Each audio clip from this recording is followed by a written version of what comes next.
ইদানিং সকালবেলা ঘুম থেকে উঠতেই পারি না। আজকে দেরিতে উঠেছি, উঠে যে ঘরের চুলাতে নাস্তা বানাচ্ছি, বাহিরে কিন্তু ভাত বসিয়ে দিয়েছি। আর বাহিরে চুলা ভাত বসে হইতে হইতে কিন্তু আমার মেয়ের স্কুলের টাইম হয়ে যাবে। তো ভাবলাম আজকে সব কিছু রান্নাবান্না ঘরের চুলাতেই করতে হবে। তো তার জন্য দুপুরে সহ রান্নাবান্না করব। তো রান্না বসিয়ে দিয়েছি, আজকে ছোট মাছের তরকারি রান্না করব, আর শাক ভাজি আর করলা ভাজি। তো এই যে দেখো, আমি শুধু রুটিটা ভেজে নিয়ে এসে মেয়েকে খেতে দেবো, মেয়ে স্কুলে যাবে, ওর জন্য তাড়াহুড়া করছিলাম। আর এদিকে বাইরের চুলা ভাতও বসিয়ে দিয়েছি, তরকারিটাও এখানে বসিয়ে দেব। আর আমার মেয়ে তো হচ্ছে এই যে দেখো মিষ্টির পাগল, সে মিষ্টি দেখলে পাগল হয়ে যায়। তো এরপর ওকে খাইয়ে দাইয়ে স্কুলে পাঠিয়ে তারপরে আসছে এই যে রান্নাবান্না করতে। তো এই যে দেখো সব মশলা দিয়ে রান্নাবান্না করব।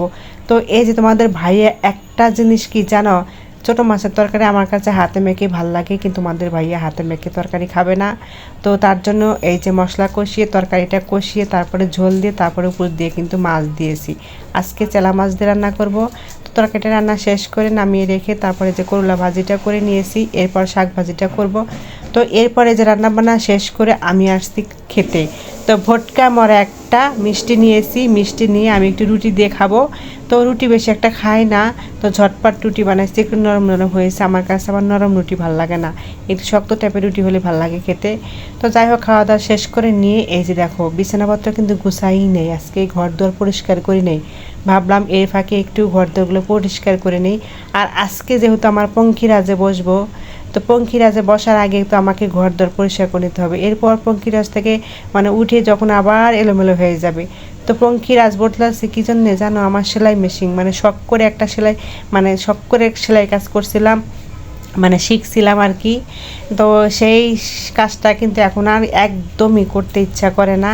তো এই যে দেখো ঘর দুয়ার পরিষ্কার করে তারপরে আসছি কাপড় কাটতে। আর এই ইদানিং পঙ্খিরাজটা একদমই কথা শুনছে না, অনেক দিন হলো তো এই সেলাই মেশিনে বসি না, তো কাজও করতে পারি না। তো এই যে দেখো আজকে ভাবলাম একটু কাজটা করি, দেখি কেমন হয়। মেয়ের দুদিন আগে মেয়ের জামাটা বানাইছিলাম, বানাইতে যায় তো আমার অবস্থা কাহিল, ববিনকে যে ভিতরে আটকে যায়। তো আমি তো হচ্ছে কাজ টাজ মাঝে মাঝে করি, কিন্তু মেশিনে কোনো কিছু নষ্ট হলে বেশি একটা বুঝি না। তো আমার ছেলে আবার ইউটিউব দেখে দেখে হচ্ছে ও মাঝে মাঝে খুলে টুলে একটু ঠিকঠাক করে দেয়। তো আমি একটু ইউটিউব দেখে দেখে খুলে টুলে ঠিকঠাক করি। এখানে মেকানিক্সের কাছে নিয়ে যেতে গেলে সেই টঙ্গী যেতে হবে। তো এখান থেকে টঙ্গী ভালোই দূরে। তো যাই হোক, এই যে আমি অমনি অমনি তেল তুল দিয়ে এটাকে একটু খুলে টুলে নিজে নিজে একটু করি। তারপরে দেখি এই যে দেখো আজকে সেলাইতে বসছি, কিন্তু সেলাই কেমন জানি হয়ে আসছে, ভিতরে আটকে যাচ্ছে, ববিন কেসটা কিছুতেই করতে পারতেছিলাম না। তারপরে আবার কি এই দেখো সেলাই সুতা তো বারবার খুলে যাচ্ছিল।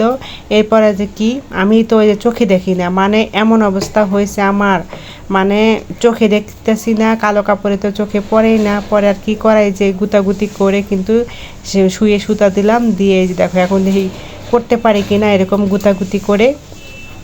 তো যাই হোক, এই যে এরকম করে কাজটা যেহেতু নিয়েছি করতে হবেই।